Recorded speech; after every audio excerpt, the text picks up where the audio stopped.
is Julia Allison, and I'll be your nurse for today. Can you please go ahead and state your name and date of birth for me, please? Your name is Michelle Cap, date of birth is 12502. And so, I'm going to go ahead and check your ID band. And so the reason why I'm here today is because I'm going to do an assessment on you since you just gave birth vaginally recently, like a few hours ago. And so now I'm just going to go ahead and ask you a few questions, but before that I'm just going to go ahead and check your vital signs. And I see that your vital signs are all within normal range, which is good. Do you have any pain today, Mom? You have a pain of 4 out of 10? Alright, I'm just going to go ahead and check later on after my assessment and give you the medications, the ordered medications you have. Alright, and so I'm just going to ask you a few questions. Where are you? How are you? Why are you here? And how are you doing? And I see that she is anal times 4. And go ahead and push your arms up. And go ahead and push down and your legs as well. Good. Alright, and so now, I'm going to go ahead and just feel your pulse.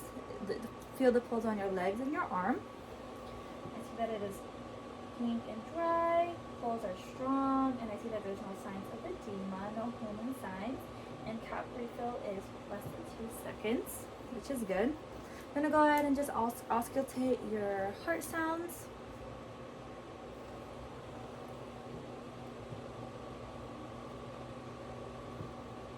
Alright, there are no murmurs. Now I'm going to go ahead and auscultate your lung sounds.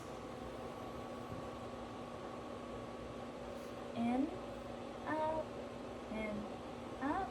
Alright, and it is clear bilaterally. And do you have any cough? Do you have any cough, any shortness of breath, any sputum? No sputum? Good. Alright, Mom, so I'm just going to go ahead and check for your breasts, if that's okay. Alright, and I see that your breasts are, there's no crackling on the nipple, no redness, no lumps and bleeding and swelling.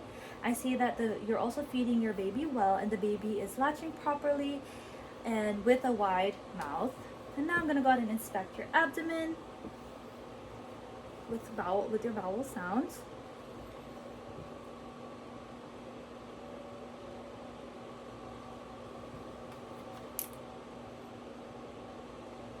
Good. And now I'm going to go ahead and feel through your uterus and check your fundus and cup the bottom. And I see that it is firm, and the fundus is at the umbilicus, which is good, which is normal. And I'm just going to ask you for a few questions. When was your last bowel movement? It was 3 hours ago, and it was brown and soft. Good. And your diet's been okay, right? Good. And please drink water, okay? Good. And now I'm going to go ahead and just check for your pad, if that is okay. Alright. And with your pad, it is scant lochia rubra, bleeding on the peripad, which is normal. And your last urination was about an hour ago, which is clear and yellow, which is good. And so now, Mom, I'm just going to go ahead and assess for your perineal area. Alright, and so I know that you just had an episiotomy, and with that, since I already checked down here to make sure everything is healing properly, it shows that there's no signs of infections, the sutures are intact, and the incision is healing well.